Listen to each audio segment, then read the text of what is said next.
ang kahalagahan ng topic natin ngayon. Kakasimba lang natin. Yan. Ang tema natin ngayon ay walang iba kundi ang ating unang pagbasa ngayong linggo. Kanina lang.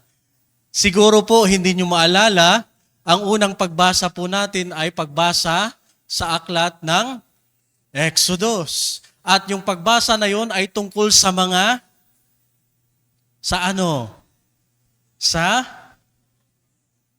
sa mga Ten Commandments, sa 10 utos ng Diyos. Pero bago mag-10 utos, ito yung sinabi ng Diyos. Ako ang Diyos ninyo at sa ilang inakay ko kayo at dinala ko kayo sa kaligtasan. At ito din ang mensahe ni Pope Francis sa atin sa panahon ng Kwaresma ngayong 2024. Noong February 14, 2024, Ash Wednesday, si Pope Francis po ay nagsulat ng letter para sa ating lahat at ang mensahe niya ay ito. In English, sabi niya, "Through the desert, God leads us into freedom." Sa Tagalog, sa ilang, inakay tayo ng Diyos sa kasalanan. Kaya napakaganda po ito dahil pag-iusapan po natin ang tungkol sa ilang at tungkol sa kalayaan. No? Inakay tayo ng Diyos sa kalayaan. Yun po. Sorry. Kasalanan yung nabanggit ko eh. Inakay tayo ng Diyos sa kasalanan. Ang tanong, handa na po ba ang lahat? Pipilitin ko na at least 1 oras lang kung pwede kasi alam ko hindi pa kayo nag-dinner. At pipilitin ko rin ngayong recollection na ito, hindi lang ako ang magsasalita, kundi kayo rin. Payag ba kayo? Okay lang ba yon? Yung mga nasa likuran? Yung mga nasa labas? Yan. Okay. Unahan na po natin. So pagmumuni-muni sa mensahe ni Papa Francisco sa panahon ng Kwaresma. Yun po. Dahil itong mensaheng ito, ang ating tema, dito tayo kumuha, "Ako ang Panginoon mong Diyos na naglabas sa iyo sa lupain ng Ehipto mula sa bahay ng pagkaalipin." Biruin po ninyo, ito po ay 10 Commandments, no? Exodus 20, kung mapapansin natin. At bago binigay ng Diyos ang 10 utos, sinabihan muna niya ang kanyang mga tao, ang kanyang bayan, lalong-lalo na si Moises, na ako ang Panginoong mong Diyos na naglabas sa iyo sa lupain ng Ehipto mula sa bahay ng pagkaalipin. Sapagkat ang mga Hudyo ay nasa Ehipto at habang nandun sila, o nandun sa Ehipto, sila po ay naging alipin ng mga Egyptians. Kaya anong ginawa ng Diyos? Niligtas ng Diyos ang kanyang bayan. At habang sila ay nasa habang sila ay nasa disyerto, sinabi ng Diyos itong katagang ito. At ito yung pagninilayan natin ngayong gabi. Simpleng kataga lang. Pero napakaraming laman na pwede nating paglilayan, lalong-lalo na sa panahon ng Kwaresma. Kung ano ba yung mensahe ng Diyos para sa atin. Lalong-lalo na kapag tayo ay naging alipin ng kasalanan. At nais nating maligtas, nais nating magbagong buhay. Amen? Okay, simulan na po natin. Una po, yan. Tanong po, ano po ba ang ilang? Sa ilang, inakay tayo ng Diyos sa kalayaan. Ano po ba ang ilang? Sige po, nanay. Bundok po. Bundok, yes? Disyerto. Disyerto, ano po ba? Parang kinakabahan ako, Father. Nay, ano po ba ang ilang para sa inyo? Maliban sa disyerto, maliban sa bundok, ano pa? Na lugar. Tahimik na lugar, yan. Yes? Ano pa? Ha? Malayong lugar. Malayong lugar, yes. Sapagkat kapag ikaw ay pupunta sa ilang, syempre napakalayo yon, no? Ano pa po ba? Madilim. Mainit. Ha? Gubat. Gubat. Disyerto, walang gubat. Gubat. Ano pa? Yes po. Sa kawalan.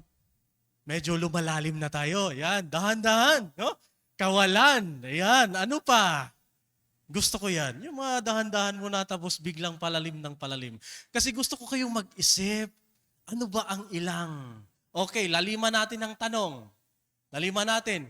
Ano ang ilang ng iyong buhay? O sinabi nating disyerto, sinabi natin na kawalan, sinabi natin na malayo.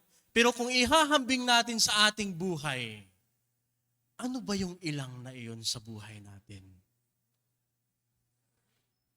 Po? Parang mga problema sa buhay. Yes, mga problema sa buhay. Ano pa? Mga pagsubok sa buhay. Ano pa? Mga pasanin sa buhay. Ano pa?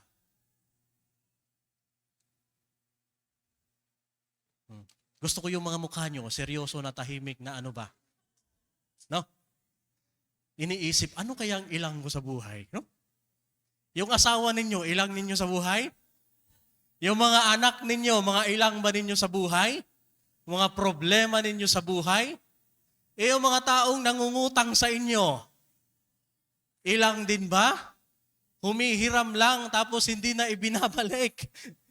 No? Yun yung mga ilang natin sa buhay. Pero ayon po sa ating mga eksperto, sabi nila, pag sinabi nating ilang sa buhay, it talks about dryness. Pagkatuyo.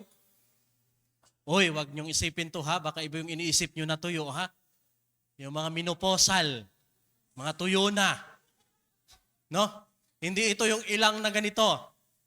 Pag sinabing ilang, parang tuyong-tuyo ang buhay mo, parang masasabi mo na, ano ba yung buhay ko? Parang walang silbi. Parang walang patutunguhan. Parang napaka-dry, di ba? May mga ganong pagkakataon sa buhay natin na parang tuyong-tuyo tayo. Lalo na kapag wala tayong pera. Tuyong-tuyo tayo, no? Tuyo na lang ang ulam. Dryness in life. At pag sinabi naman nating ilang, nandun yung loneliness, kalungkutan. Alam niyo po ba, hindi lang kayo ang malungkot. Pati na yung mga tao na nag-ibang bansa, minsan napakalungkot rin para sa kanila ang mapalayo sa pamilya. Para sa kanila, ito yung ilang nila sa buhay. Ang kalungkutan. Sa mga taong walang partner sa buhay, hindi ko lang alam kung masaya kayo o malungkot. Yan. Nakadepende na sa inyo yan. No? Because it's a choice. No? Parang may mga tumatawa at ngumingiti. Alam ko na. No? Kapag tayo ay nakakaranas ng kalungkutan, masasabi din natin ito na ito yung mga ilang natin sa buhay. Ilang natin sa buhay.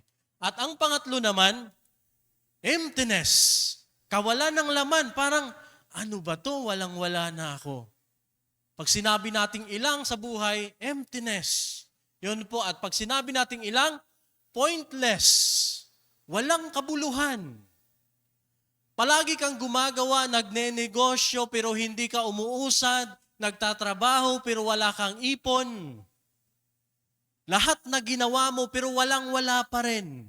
Masasabi mo na ang buhay mo ay pointless na. Walang kabuluhan. Ang dami mong ginagawa pero walang bumabalik sa'yo na mga biyaya. Di ba?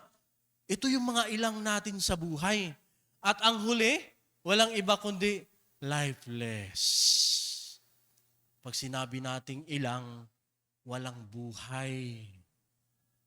Kaya kung titingnan po natin yung tema natin, sa ilang inakay tayo ng Diyos sa kalayaan. Ibig sabihin, yung mga ilang na yon, inakay tayo ng Diyos sa mga ilang na yon, sa mga problema na iyon, sa mga walang buhay na iyon, sa wala ng mga kawalan na iyon, sa mga kawalan na iyon. Kaya, ang panahon ng Kwaresma ay nagpapaalala sa atin kung gaano kamahal ng Diyos ang kanyang bayan. Biruin niyo po, sa gitna ng ating pagkamakasalanan, sa gitna ng ating kahinaan, Nagawa ng Diyos itong akayin tayo sapagkat mahal na tayo. Kung ikukumpara ko po sa buhay natin, sa pamilya, sa trabaho, o saan pa man, biruin niyo po yung mga anak ninyo, yung mga problema ninyo, yung mga ilang ninyo sa buhay, kahit nandyan yan, nagawa pa rin ninyong mahalin sila. No? Kahit yung kapitbahay mo ay parang kasuklam-suklam na sa pananaw mo, pero nagawa mo pa rin respetuhin ang kapitbahay mo. Yun yung ilang mo. Pero ngunit sa pagmamahal mo, kung anong meron ka, ibinigay mo at inakay mo pa sila. Di ba? Kahit gaano kasama ang kapitbahay mo, halimbawa, pero hindi mo pa rin siya nagawang siraan. Totoo? Baka naman. Baka naman, okay, ganito yung ginawa mo sa akin, sige, maghihiganti ako. Hindi ganun ang Diyos. Sapagkat kahit ang bayan ng Diyos ay mga suwail sa kanyang mga utos, pero nagawa pa rin ng Diyos patawarin ito at nagawa pa rin niyang akayin ito at bigyan ng kalayaan. Binigyan ng lupa, binigyan ng bayan. Biruin niyo po. Kaya itong panahon ng Kwaresma, isang paalala sa ating lahat, Lord, salamat. Salamat dahil sa kahinaan ko at pagkamakasalanan ko, nandyan ka pa rin para sa akin. Hindi mo kami iniwan ng pamilya ko at inakay mo kami sa kalayaan. Amen? Kaya mga kapatid, masasabi natin, ito yung panahon. Ang panahon ng Kwaresma ay isang pagpapaalala, really, sa ating lahat, na may Diyos tayo na handang akayin tayong lahat para tayo'y magiging malaya. Kung titingnan po natin sa Biblia, nandito pa rin po tayo sa ilang, no? Itong ilang talaga, hanggang mamaya, ito yung pag-uusapan natin. Ano kaya yung ilang? Kung titingnan po natin yung Biblia, masasabi natin na ang ilang ay hindi ipinakita sa Biblia bilang isang lugar na kawalan ng pag-asa. Uy, anong meron? Pag sinasabi kasi nating ilang, ay, mga problema ito, Father. Mga kawalan ito ng pag-asa, Father. Tuyong-tuyo na ang buhay ko, Father. Wala nang pag-asa ang buhay ko, Father. Ito yung mga ilang ko sa buhay. Pero kung titingnan natin ang Biblia, ang ilang ay hindi isang lugar ng kawalan ng pag-asa. Kaya ang tanong, anong meron? Pag sinasabi nating ilang, ginagamit ng Diyos ang disyerto at ilang upang makipag-usap sa kanyang mga tao. Isipin ninyo, kung tinuturing mong ilang ang problema mo, isipin ninyo, sa Biblia ay ang ilang ay ginagamit ng Diyos upang makipag-usap siya sa mga tao, sa kanyang mga tao. Ano ba ito para sa atin? Yung mga problema ninyo, yung mga ilang ninyo sa buhay, malay natin, isa itong komunikasyon ng Diyos para sa atin. Isa itong mensahe ng Diyos para sa atin. Kaya wag mong sabihin na wala nang pag-asa. Hindi. Sapagkat kung ikaw ay naniniwala sa Biblia, sa mga salita ng Diyos, itong mga ilang na ito ay isang pagkakataon na mabigyan mo ang sarili mo na makinig sa mga mensahe ng Diyos sa buhay mo. Amen? Kaya kung iniisip mo na problema mo yung anak mo o yung asawa mo, may mensahe ang Diyos para sa iyo. Ano yon? Baka naman hindi anak mo o asawa mo ang problema. Baka naman ikaw na kailangan magbago. Di ba? Minsan sa atin, Sino biniblame natin? Kanina lang nag-homily ako, nagagalit tayo. Pero yung galit ba natin ay may dahilan ba kung bakit tayo nagagalit? Sapagkat ang totoong galit, ito ay nakasaad sa pagmamahal at pagmamalasakit. Yung mga magulang na nagagalit sa kanilang anak, ito ay isang pagmamahal. Kung totoong galit ito. No? May mensahe ang Diyos sa mga ilang natin. May mensahe ang Diyos. Kung ikaw ay nasa kagligdaan ng ilang, talagang hindi ka nag-iisa. Kung ano yung mga karanasan ng mga propeta, kung ano yung mga karanasan ng mga taong nauna sa atin, na may mga problema sa buhay, kadalasan po, hindi nyo po ba hindi po napapansin, na kung may mga problema kayo, tapos bigla na lang nasusolusyonan ng ibang tao at natutulungan kayo, anong iniisip nyo? No? Ang Diyos. Meron po akong nakita kanina isang video sa social media, sabi po ng isang pari, bakit kaya kapag ang anak ay nakapasa sa board exam, sasabihin ng mga tao, mana sa magulang? Matalino? No? Pero kapag ang anak ay bumagsak sa board exam, sasabihin ng mga tao, plano ng Diyos. Iyon. Ano yun? Naaalala lang ba natin ng Diyos kapag may mga problema tayo? Pero kapag sagana ang buhay natin, hindi natin naaalala ang Diyos.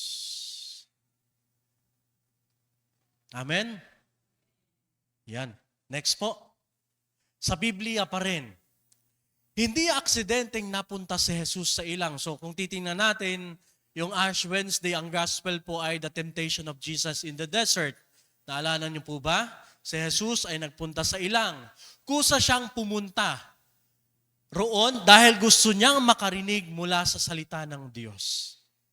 Really? Ang ilang isang pagkakataon na tayo ay makarinig sa mga salita ng Diyos. Ni minsan, kapag may mga problema ka sa buhay, iniisip mo ba kung ano yung mensahe ng Diyos para sa iyo? Ako po, minsan iniisip ko, ano kayang meron? Hindi lang problema, pati sagana sa buhay. Minsan kasi kapag nakakatanggap ako ng blessings, meron pa rin umiikot talaga sa isip ko, ano kaya ang kasunod nito? No? Sagana ka ngayon, baka mamaya, ikaw naman ang makakaranas ng pighati. Ano kaya ang kasunod nito? Iniisip natin. Ilang? Muli, ito ay nagpapakita sa atin kung gaano kalalim ang kahulugan ng ilang sa Biblia. Kaya kung may mga ilang kayo sa buhay, isipin niyo palagi ang Biblia. Kasi sa buhay natin bilang mga Katoliko, hindi natin alam ang Biblia no? Hindi nga natin alam kung ilang libro ang nasa Biblia.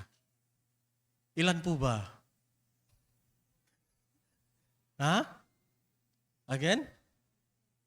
Old Testament at saka New Testament. Di ba? May matalino. 73. Nakapag-aral ng Catechism. 73 po ang libro natin sa Biblia. No? 27 at saka 39. 39 ba? 49. 49. Basta. 49. 49 nga. 77. No? Hindi. 27 at saka yun nga. No, hindi 76. Pati ako tuloy nalito. Naka-live stream pa naman to. Baka sabihin nila na, Father, mali yung sinasabi. No? Ilan? 46 saka 27, 73, no? Ayun. Naka-live stream. Kaya minsan kanina nag-homily ako, sabi ko, isusulat ko yung aking homily. Kasi sa pagkakaalam ko, live stream ang simbahan ng Soledad. Baka ano pa ang masabi ko. No? Ikakat pa nila. Ito yung sinabi ni Father. Kaya naninigurado lang. Yun po, dapat alam natin kung ano yung banal na kasulatan. Sapagkat yun ang mensahe ng Diyos sa kanyang bayan. Yun ang mensahe ng Diyos. Sina Abraham, Moises, Isaias, Elias, wala sa kanila ang napunta sa ilang nang hindi sinasadya. Lahat sila, lahat ng mga propeta, hindi aksidente ang pagkapunta nila sa ilang sapagkat kung gusto ng Diyos kausapin ang kanyang tao, ang kanyang propeta, iniimbitahan niya ito na pumunta sa ilang. Di ba? Napakaganda. Akala mo yung problema mo, problema mo lang. Hindi, may dahilan yan. At hindi natin alam, baka may mensahe yan na ipinapahatid sa atin. Ipanipahiwatig sa atin. Sapagkat ang ilang walang disturbo, nagkakaroon ng focus, may focus, kaya dun sinasabi ng Diyos. Saan ba natanggap ng mga ni Moises ang 10 utos? Sa ilang. Sa ilang. Sa ilang. Kaya masasabi natin, ang ilang ay isang lugar ng pagkikita. It is a place of encounter. Remember that. It is a place of encounter. Kung problema mo ay sarili mo, yun. Hanapin mo. Baka makita mo. Yun yung ilang mo sa buhay. It is a place of encounter. Mahalagang mapansin natin ang ilang sa Biblia. Ang Diyos na nagsalita kay Abraham habang siya ay nasa ilang. Dila ng Diyos ang mga Israelita sa ilang dahil gusto niya makipag-usap sa kanila sa bundok ng Sinai. Dito siya nakipag-usap kay Moises. Napakahalaga. Napakahalaga. Kaya wag mong isipin na ang mga problema mo ay problema lang. May dahilan yan. Nasa ilang ng kausapin ng Diyos si Juan Bautista. Ginugol halos ang buong buhay niya sa mahirap na kalagayan. Nakilala siyang tinig ng ilang. The voice calling in the wilderness. Yun po. So tapos na tayo sa ilang. Punta tayo sa, wala pa pala. Ayan. Sa tuwing nakakaranas tayo ng ilang sa buhay, gawin natin itong pagkakataon na makaharap ang Diyos at makinig mula sa Kanya. Oo nga no. Minsan kapag may mga problema tayo, saradong-sarado na tayo. Hindi na natin alam kung anong gagawin. Nakadepende na rin yun kung sino at anong meron tayo. Paano natin dinadala ang mga problema natin sa buhay. Tanong ko po, kapag may problema ba kayo, humihingi ba kayo ng payo? No? Yung iba kasi ma-pride masyado. Kumusta ka na? Okay lang, na.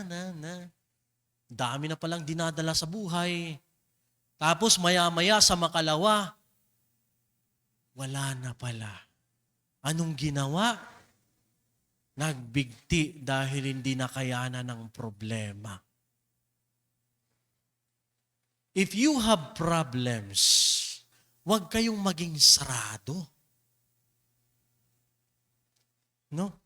Sapagkat kung wala kang makakausap, doon pumapasok ang iba't ibang,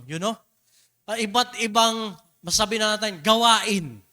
Nandun yung tentasyon, nandun yung mga bagay-bagay na hindi dapat kailangan gawin.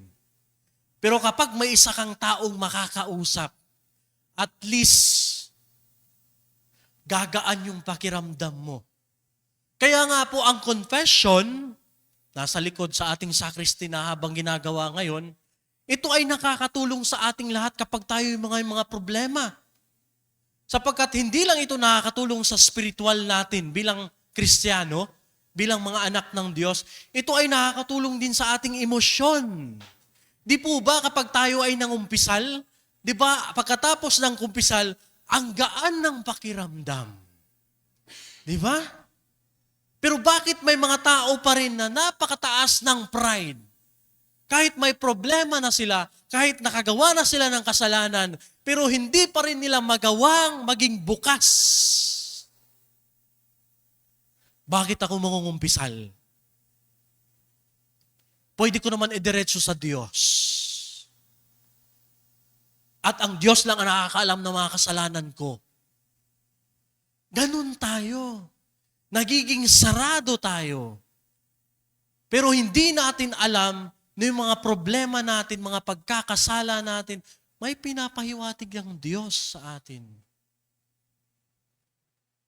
Nandito ako para sa'yo. Kahit ganyan ka, aakayin kita sa kalayaan. Remember this. Pag may mga problema kayo, humingi kayo ng payo. Meron pa akong naalala sa kumpisal. Kasi kadalasan yung mga kinukumpisal natin, yung mga kasalanan natin, di ba? No? May isa pong storya, hindi po ako ang nagpakumpisal. May isang storya doon sa Europe. Yung bata nangumpisal, mga 9 years old, 10 years old, ganon. Sabi ng bata, Father, siyempre bata pa yun, no? Hindi pa siguro niya alam yung mga kasalanan niya eh. Father, can I also confess the good things that I have done? O, di ba? Pwede ko bang ikumpisal yung mga mabubuting nagawa ko? Pwede. Kung gusto nyo. Pero dapat maging bukas tayo. No? Uy, mangungumpisal na yan.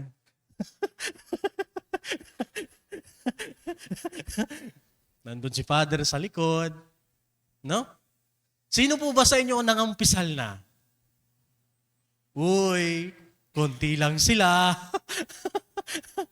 Sapagkat sa panahon ng Kwaresma, ito yung dapat kailangan nating gawin para malinis yung ating mga sarili. No? Wala. Kumustahin natin ang mga sarili natin. Mula nung Miyerkules ng Abo hanggang ngayon, ikatlong linggo ng Kwaresma, kumusta naman ang paglalakbay natin? Kumusta naman? May pagbabago ba? Kasi kapag tayo ay naglalakbay sa panahon ngayon, naghahanda tayo sa pagdating ng muling pagkabuhay ni Kristo, may nagbago ba? Pakitanong nga yung ating mga katabi. Kapatid, may nagbago ba? No? Sa paglalakbay mo ngayong Kwaresma, na inanyayahan tayo ng simbahan na magbagong buhay para sa pagdating ng muling pagkabuhay. Ang tanong, may nagbago na ba? Uy. Meron, Father. Dahil nagpapasting ako, pumayat na ako, Father. No? May nagbago nga. Yun yung tanong natin. Yung kapitbahay namin, Father, tumaba na. Salamat, Father, at nabayaran na ako sa utang ng kapitbahay ko. Parang matagal-tagal to. Yun po, tuloy tayo. Ang Diyos ang gumawa ng paraan para makausap niya tayo at minsan ito ay sa pamamagitan ng ilang. Remember that. Yung mga problema nyo, malay nyo, ito ay paraan ng Diyos para mapalapit kayo sa Kanya. Yun. Yun, no? Yung mga estudyante, kapag may exam, doon, nagdarasal ng taimtim. No? Yung mga nanay at mga tatay, mga pamilya na may problema, doon, kumakapit sa Diyos. Isang mensahe para sa atin. Yun po ang ilang. Naintindihan po ba? Ano ang punto ng Diyos tungkol sa ilang? Na kapag may mga problema kayo sa buhay, isipin nyo, baka ito ay mensahe ng Diyos para sa inyo. Amen. Sapagkat ang ilang sa Biblia, isang paraan ng Diyos para pa makikipag-usap siya sa kanyang bayan. Amen? Yun. Ano ang kasunod na kailangan natin pagtuunan ng pansin? Kalayaan. Sa ilang, inakay tayo ng Diyos sa kalayaan. Sa mga problema natin sa buhay, inakay tayo ng Diyos sa kalayaan. Yun po. Okay. Ang tawag sa kalayaan ay may matinding pangailangan. Napaka-demanding. Do you want to be free? Yun. Gusto nyo po bang maging malaya? Gusto nyo bang maging malaya sa kasalanan? Gusto nyo bang maging malaya sa mga problema sa buhay? Hindi po yun madali. Kala nyo, ha? Noong ako'y nag-aaral bilang isang pare, alam nyo po, ito yung kadalasang issue. Na kapag ang seminarista nag-aaral pa lang, sinasabi ng mga seminarista, sige lang, okay lang. Kapag naordinahan na tayo, matatapos din ang lahat. Malaya na tayo sa mga pag-aaral. Hindi na tayo mag-aaral, hindi na tayo magpa-further studies. Kasi ang gagawin na lang natin ay magmimisa, magpapakumpisal, at mga ganitong ministry, wala nang aral. Malayang-malaya na tayo. Hindi po yun naging madali. Sapagkat kakaordina mo pa lang, meron nang agad sasabihin sa'yo, kailangan mo mag-aral ulit. Ang buong buhay ko, mag-aaral ako. 20 years, 25 years, 30 years. Nasa classroom ka nag-aaral. Gusto nating maging malaya. Gusto nating na mawala tayo sa kasalanan, pero hindi naging madali. Ito hindi maging madali. Sapagkat ito ay napaka-demanding. Hindi ito agad nakakamit. Kailangan itong maging ganap bilang bahagi na isang paglalakbay. Sige, gusto mong maging malaya. Pero ngayon pa lang, gawin mo na. Di ba? Gusto mong makatapos ng pag-aaral, gusto mong maiahon ang buhay mo sa kahirapan.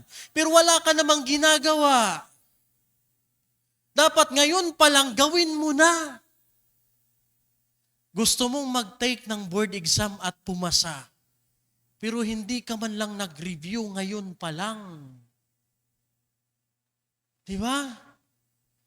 Tayo kasi, mahilig tayo sa instant. Nandyan na agad. Gusto natin, kung ano yung gusto natin, makukuha agad natin. Para nakikita ko yung mga mukha nyo, napakaseryoso, no? Gutom na ba kayo? No? Sapagkat ang tao hindi lang nabubuhay sa tinapay. Di ba? Naniniwala kayo doon? O, di ba? Parang tingin ko sa inyo, ang tingin nyo sa akin, parang ulam na eh. Tagal naman ni Father. Huwag kayong mag-alala sapagkat malapit na tayong matapos sa kalagitnaan. yun po. Kalayaan. Gusto nyo maging malaya? Gawin nyo. No? Tanong, paano ba maging malaya? Ayan, yung mga ganda. Father, I want to be free. Naalala nyo yung kanta? I want to be free. Mga ganon ba? Naalala nyo yun? Gusto nyo maging malaya? Sige, sagutin natin. Paano ba maging malaya? Okay. Ang Kwaresma ay isang panahon ng biyaya kung sa ilahan ang ilang ay maraming maging muli sa salita ni Propeta Oseas, isang lugar ng ating unang pag-ibig. It's a first love. Halimbawa, kung may mga problema tayo sa buhay, gagawin natin itong first love natin. Yan. Para tayo yung maging malaya. No? Gagawin natin itong first love natin para tayo maging malaya. Huwag niyong isipin na problema yan. Gawin yung first love niyan. First love. Paano ba? Ayan. May mga hakbang tungo sa kalayaan. Kung ikaw ay inakay ng Diyos sa kalayaan mula sa ilang, may mga hakbang. Ano po ba yung hakbang na yon? Sige nga, pakitanong nga yung mga kapatid nyo, katabi nyo. Kapatid, gusto mo bang maging malaya? Pakita doon yung katabi nyo. No? Gusto mo bang maging malaya? Oh. Una, gawin mo ito. Sabihin nyo, una, gawin mo ito. Okay. May mga hakbang tungo sa kalayaan. Una, Ang unang hakbang tungo sa kalayaan ay, excited na sila. Paano ba maging malaya? Yung mga utang ko, gusto ko nang iwan eh. Paano ba maging malaya? Una, ang paglabas mula sa pagkailipin tungo sa kalayaan ay hindi hindi madaling paglalakbay, no? Kailangan maging konkreto. Kung magiging konkreto ang ating pagdiriwang ng Kwaresma, ang unang hakbang ay ang pagnanais na buksan ang ating mga mata sa realidad. Openness. Maging bukas kayo. Gusto nyong maging malaya sa kasalanan? Gusto nyong maging malaya sa buhay? Maging bukas kayo sa realidad. Ganito yung sitwasyon ngayon. May problema na nga, hindi mo pa inaamin. Yun kasi. Ikaw na nga nagkasala, hindi mo pa inaamin. Hindi ka naging bukas. Hindi ka naging tapat. Do you want to be free? Be open. Paano ka makakalaya kung ikaw mismo sa sarili mo, hindi ka naging bukas sa Diyos, sa kapwa mo? Amen? Akala ninyo kung ano na, no? Anong klaseng kalayaan ito na kailangan natin sundin, hakbangin? Openness, pinakamahalaga. Marami kasi sa atin, sarado ang isip. Sa panahon ng Kwaresma, ito, isipin natin ng mabuti. Naging bukas ba tayo sa Diyos? Tahimik sila. Magandang pagninilay. Totoo. Naging bukas ba tayo sa Kanya? Kasi ang simbahan, binibigyan tayo ng pagkakataon. Ito, 40 days and 40 nights. Na magnilay para sa pagdating na muling pagkabuhay. Na magbago. Pagbabagong anyo, last Sunday. Pero ang tanong, naging bukas ba tayo sa mga mensahe ng Diyos sa atin? Every Sunday, may mensahe ang Diyos para sa atin. Naging bukas ba tayo sa mensaheng ito? Kaya nga, useless yung ating preparation if we ourselves, there was no transformation. Useless yung ating mga paghahanda para sa muling pagkabuhay kung tayo mismo walang nagbabago sa sarili natin. Di ba? O sige, lagay ng krus sa noo. Pak! Palakihan, Father. May nag-request pa. Kasi nung time na yon, Valentine's Day. Sabi niya, Father, gusto ko na hindi cross yung ilagay mo sa akin. Gusto ko heart kasi Valentine's Day. You are dust and unto dust you shall return. Heart. Pero ang tanong, may nagbago ba? Yay. Hindi ka nga naging bukas. Okay lang kayo? Hindi ko alam kung naiinis kayo eh. Sakit naman magsalita ni Father. Hindi ko alam. Pero yes, be open. If you want to be free, be open. Gusto mong maging malaya, makatanggap ng kalayaan, maging bukas ka. Pangalawa, una, ano yung unang hakbang para maging malaya? Openness. Yun. Kailangan natin yun. Pangalawa po, para tayo ay magiging malaya, don't worry, 3 lang po ito, kaya malapit na tayong matapos. Na sila, hapunan. Okay. Pangalawang hakbang tungo sa kalayaan. Magiging konkreto ang ating paglalakbay sa Kwaresma kung matuto at handa tayong makinig sa salita ng Diyos. Openness and listening. No? Oo, naging bukas tayo. Yes, Father, bukas kami, Father. Bukas yung simbahan nga eh. Pero nakinig ba tayo? Nakikinig ba tayo? Yung mga hinaing ng ibang tao, yung mensahe ng Diyos para sa atin, tinatanggap natin pero pinakikinggan ba natin? Magkaiba po ang rinig sa pandinig. No? Minsan naririnig mo siya nagsasalita pero hindi ka nakikinig. Minsan naririnig natin ang mga salita ng Diyos dahil bukas tayo pero hindi tayo nakikinig. Tama? Gusto mong magbago, gusto mong malaya, maging malaya, naging bukas ka nga, pero nakinig ka naman. Nakinig ka ba sa mga salita ng Diyos?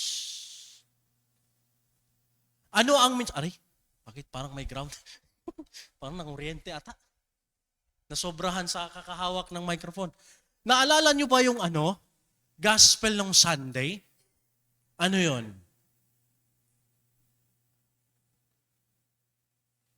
Hey, Father, di ako nagsimba eh. Uy, nagsisimba tayo ng linggo, di ba? Ano yung gospel?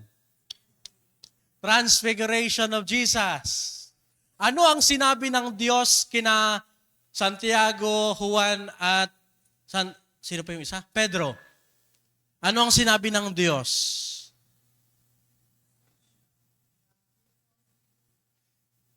Siya ang ating anak, makinig kayo sa Kanya. Di ba? Linggo-linggo may mensahe ang Diyos sa atin sa panahon ng Kwaresma. Listen to Him. Did we ever listen to God's message? Did we ever listen? Listen pala. Bisaya kasi ako eh. Did you ever listen to the gospel of Christ?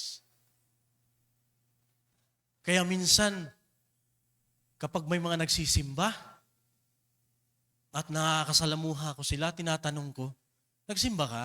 Yes, Father. Ano nga ulit yung ebanghelyo ngayon? Ang sagot, di ko alam. Nay, nakikinig ba tayo sa mga salita ng Diyos? Gusto mo maging malaya? Makinig ka. Amen? Pakinggan mo ang mga salita ng Diyos. Openness, listening. 2 steps para tayo maging malaya sa kasalanan. Amen? Isa na lang. Ano kaya yon? Guess, ano ba? Sa palagay niyo po, ano ba ang kailangang hakbang para maging malaya tayo? Uy. Sabi ng iba, hindi ko alam, Father, kaya ka nga nandito para ipaliwanag sa amin eh. Ano yung 3 hakbang para kami maging malaya? No? Malapit na tayong maging malaya. Malapit na tayong matapos sa recollection na ito. Pangatlo, nasaan na ba yun? Meron pa? Ano pa? Nililiman sila Nililiman sila ng makapal na ulap at mula rito ay may isang tinig na nasabi, ito ang pinakamamahal kong anak. Pakinggan ninyo siya. Last week, sa gospel. Yan po. Yan. Sa Exodus, ganun din. Sa salaysay ng Exodo, pinipigilan ng paraon ang mga panaginip. Hindi siya nakinig sa mga hudyat ng Diyos. Biruin nyo. Pinapaalalahanan kayo, pero hindi kayo nakikinig. Anong nangyari? Wala. Bagsak. God is reminding us always, but we did not listen. Kaya sa mga bata, kapag pinapaalalahanan kayo ng mga magulang ninyo, makinig kayo. No? Huwag niyong awayin. Minsan kasi inaaway nyo. Hindi kayo naging bukas. Gusto nyo kayo ang masusunod. No? Mga ganon. Naging sarado kayo. Makinig kayo. Otherwise, mali ang hahantungan ninyo. Sa Diyos, ang Diyos ay hindi nagsasawa sa atin. Salubungan natin ang Kwaresma bilang isang panahon na kung saan ako ang Panginoon mong Diyos na naglabas sa iyo sa lupain ng Ehipto, sa bahay ng mga pagkaalipin. Even our team today in this recollection, God is telling us, ang Diyos palaging nagsasabi sa atin, sa ilang inakay kita sa kalayaan. Remember that. Listen to Him. That is God's message to us.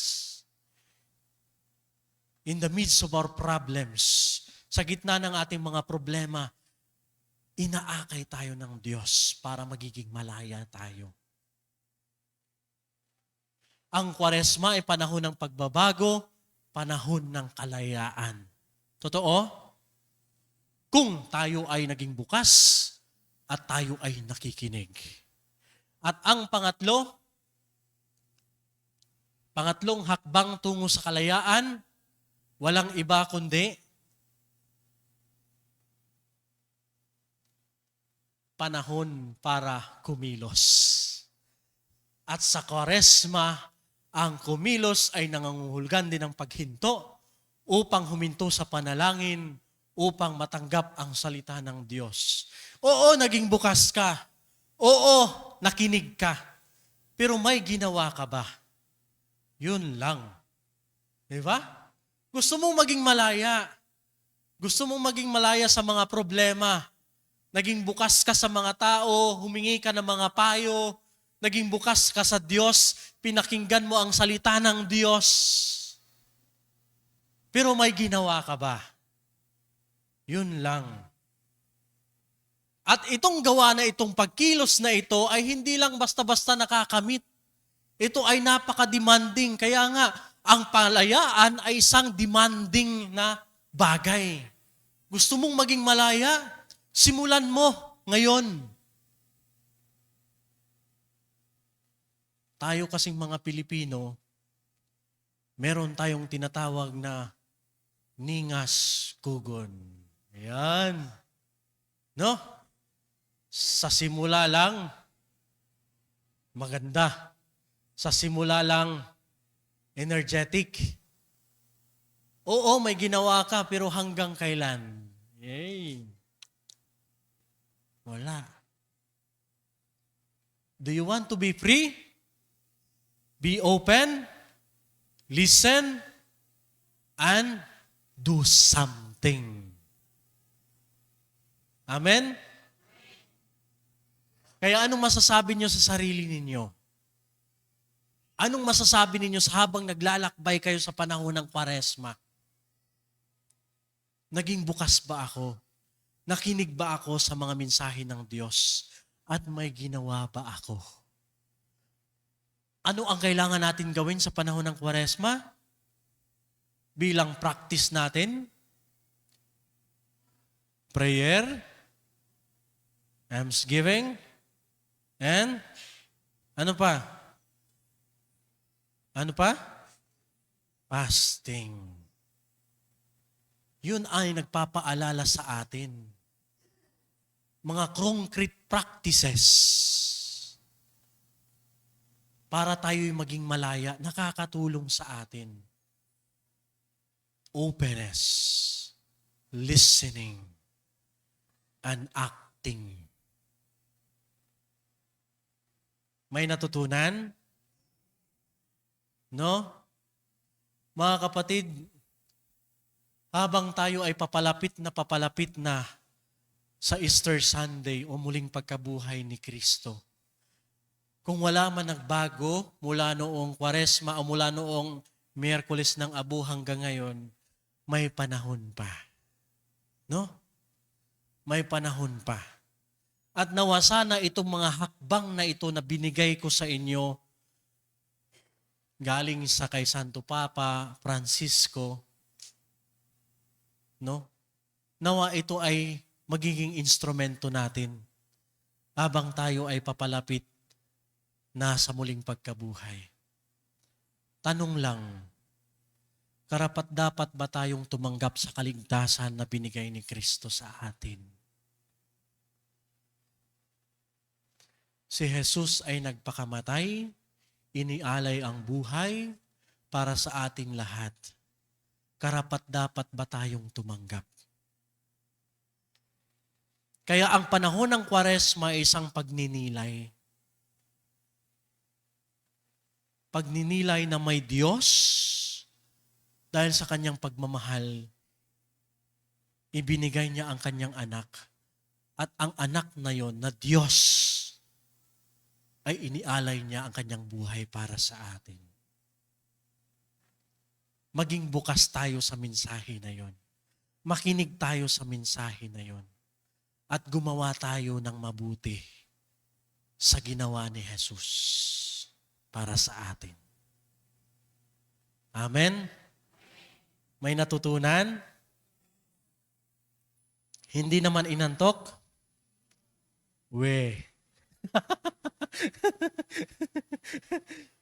Tamang-tama lang, di ba? Kasi alam ko gutom na kayo eh. Meron pa ba? Hindi ko alam. Try ko lang. Yeah? Ang panalangin, prayer, fasting, and thanksgiving ay magkaugnay na gawain. Hindi ito tatlong bagay na, okay, I will just do the prayer thing. Dapat ito ay iisa sa panahon ng Kwaresma. No? Father, magpo-focus lang ako sa prayer. Prayer. No. Hindi lang ganon. Hindi lang ganon. Dapat may pag-aayuno, dapat may paglilimos, pagbibigay, no? At panalangin. Sa harapan ng Diyos, tayo ay nagiging magkakapatid, mas sensitibo sa isa't isa sa halip ng mga pagbabanta at mga kaaway, natutuklasan natin ang mga kasama at kapwa at manlalakbay. Di ba? Huwag natin salubungin yung ibang tao.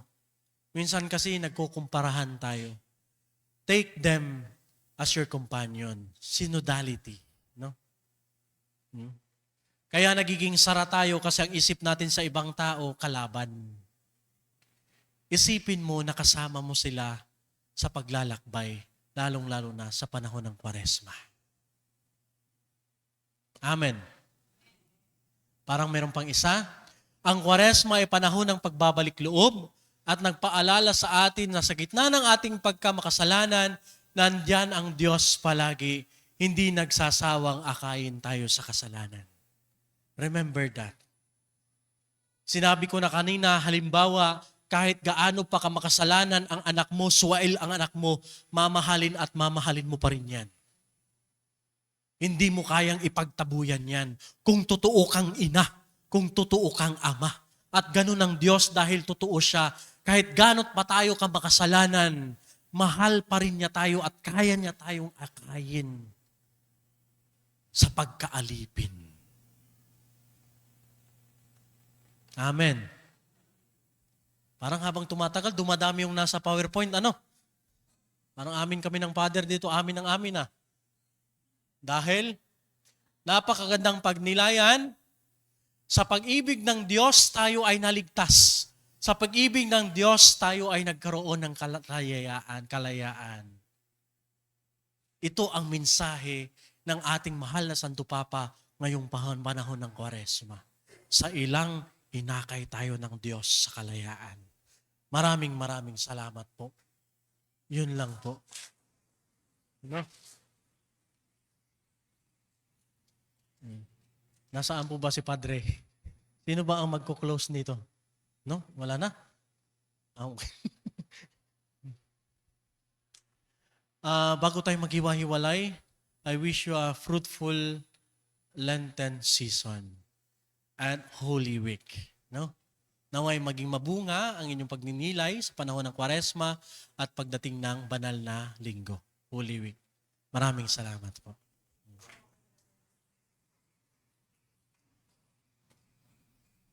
Salamatan natin si Father Christopher Osares sa pagbibigay ng oras at pagbibigay sa atin na madala tayo sa kalayaan sa kanya pong pagninilay. Palapakan natin po ulit.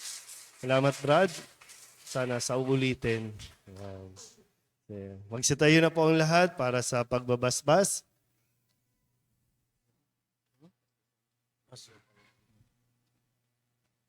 Sumainyo ang Panginoon at pagpalain kayo ng makapangyarihang Diyos, Ama, Anak at Espiritu Santo. Tapos na po ang recollection. Humayo kayo at dalhin ang kalayaan na bigay ni Kristo. Salamat. Okay, may gusto magpa-picture kay Father.